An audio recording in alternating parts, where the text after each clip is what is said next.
Olá, irmãos, saúdo cada um de vocês com a graça e a paz do nosso Senhor Jesus Cristo também. Meu nome é Miriam Anita, eu estou aqui para ler um texto escrito pela irmã Carmen Lígia Ferreira de Andrade. Ela é formada em educação religiosa com especialização em missões missionárias e missões mundiais, coordenadora do PEP nas Américas, em Medellín, na Colômbia. E o texto chama-se Decisões Sábias Trazem Felicidade. Esse texto foi escrito para o Manancial, que é um devocional com meditações diárias baseadas na Bíblia, que é a palavra de Deus, com o objetivo de inspirar, exortar e edificar a nossa vida espiritual. Ele é produzido pela União Feminina Missionária Batista do Brasil.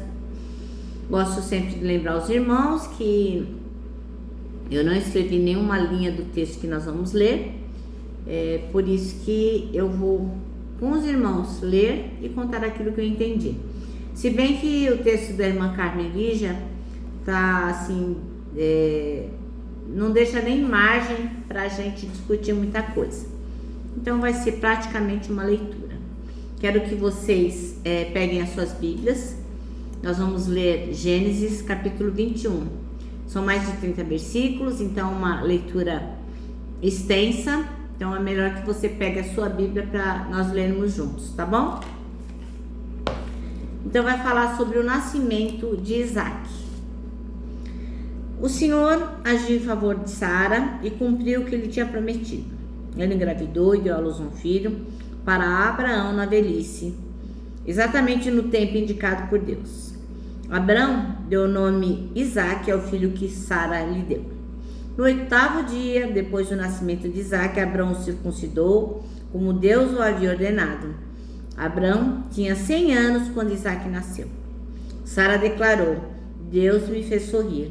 Todos que ficaram sabendo do que acontecer vão rir comigo. E disse mais: quem diria a Abraão que sua mulher amamentaria um bebê? E, no entanto, em sua velhice, eu lhe darei um filho. Quando Isaac cresceu e estava para ser desmamado, Abraão preparou uma grande festa para comemorar a ocasião. Sara, porém, viu Ismael, filho de Abraão e da serva egípcia Agar, caçoar de seu filho Isaac. E disse a Abraão: livre-se da escrava e do filho dela. Ele jamais será herdeiro junto com o meu filho Isaac. Abraão ficou muito perturbado com isso, pois Ismael era seu filho. Deus, porém, lhe disse: não se perturbe por causa do menino e da serva. Faça tudo o que Sara lhe pedir, pois Isaac é filho de quem depende da sua descendência. Contudo também farei uma nação dos descendentes de filho de Agar, pois ele é seu filho. Na manhã seguinte, Abraão se levantou cedo, preparou mantimento, uma vasilha cheia de água e os pôs sobre os ombros de Agar. Então mandou embora com seu filho e ela andou sem rumo pelo deserto de Berseba. Quando acabou a água, Agar colocou o menino à sombra de um arbusto e foi sentar-se sozinha, uns 100 metros adiante. Não quero ver o menino morrer, disse ela, chorando sem parar.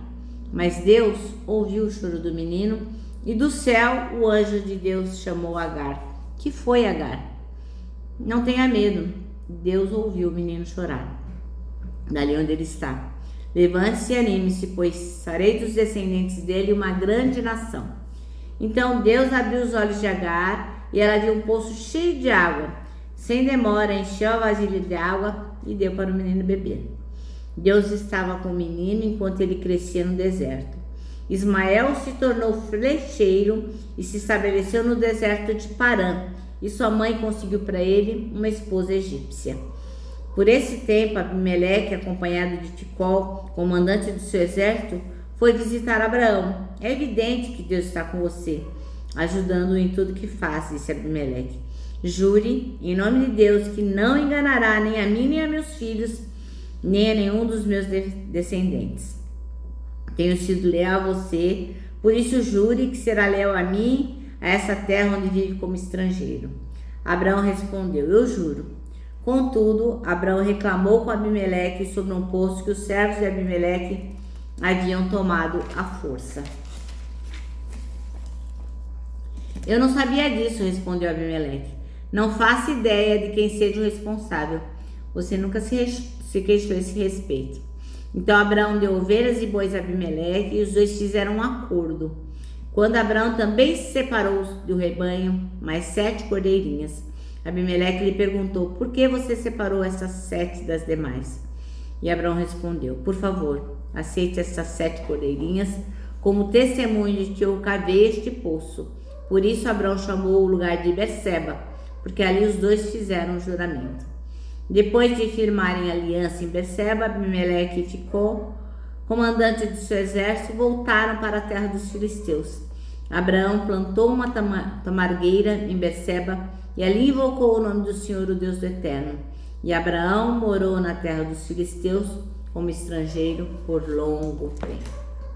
Senhor Jesus, que tu possas fazer com que a gente possa ter entendido o texto que acabamos de ler e que tu possas nos ensinar a termos decisões sábias em todos os aspectos. Obrigada por tudo, perdoa-nos e dirige-nos neste devocional. É o que te pedimos. Amém. Meu irmão, então, o texto chama-se Decisões Sábias Trazem Felicidade e o versículo escolhido pela irmã Carmen Lígia é o 17, que diz: Deus ouviu o choro do menino. Bom, existem um monte de crianças que se sentem super abandonadas, super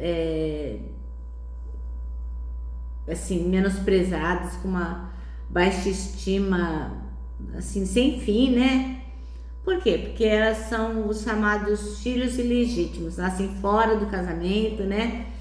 O pai ou a mãe tem um caso e aí acabam nascendo essas crianças, né? Eu, por exemplo, que como eu sempre digo para os irmãos, trabalho numa instituição de adolescentes, né? A gente vê muitas certidões de nascimento sem o nome dos pais, né? São aqueles pais que não reconhecem os seus filhos, né? E foi isso que aconteceu com Ismael, né? Deus tinha prometido para Abraão uma grande descendência, mas o que aconteceu? Quando ele tinha 86 anos, ele não tinha tido filho ainda, porque a Sara continuava estéril. Então a Sara resolveu dar um jeitinho, né? E falou: bom, se Deus prometeu que ia ter uma descendência, vou pegar a Agar, vou dar para o meu marido dormir, que aí ela vai ter um filho, e esse filho vai ser então nosso descendente, né? E assim nasceu Ismael, que significa Deus ouve. Ora, Abraão, logicamente, não era como muitos desses pais que não estão nem aí, né? Ele amava Ismael. E ele pediu a Deus que o considerasse como seu herdeiro. Mas o que aconteceu? Quando Ismael tinha 13 anos, a Sara engravidou. E nasceu quem? O meu irmão dele, né? Então, o irmão paterno, o Isaac. Agora sim, agora ele tinha um irmão caçula com quem brincar, né? O que todo mundo poderia achar. Mas na verdade não, né? A mulherada ficou numa brigaiada danada e aí não deu para os irmãos terem uma convivência, né?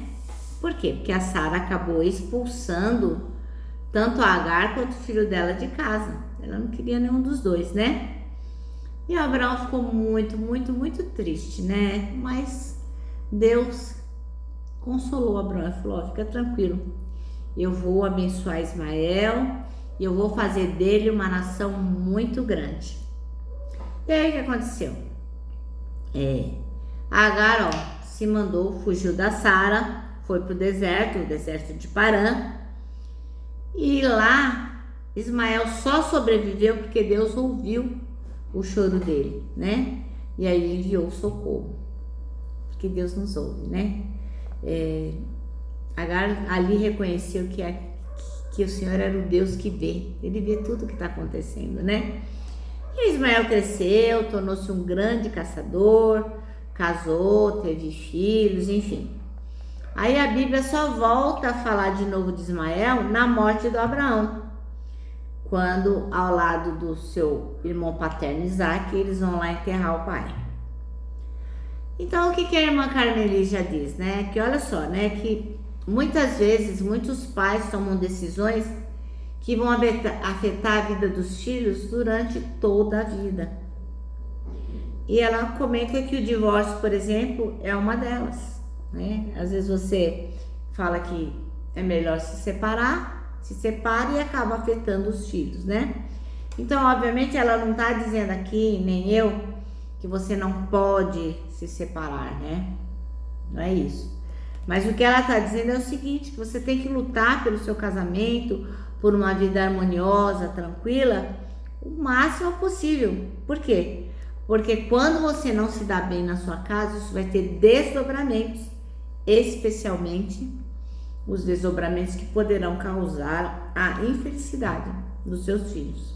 Amém? Bom, então ela termina o manancial dizendo assim, que aprendemos a construir relacionamentos firmados no amor de Deus.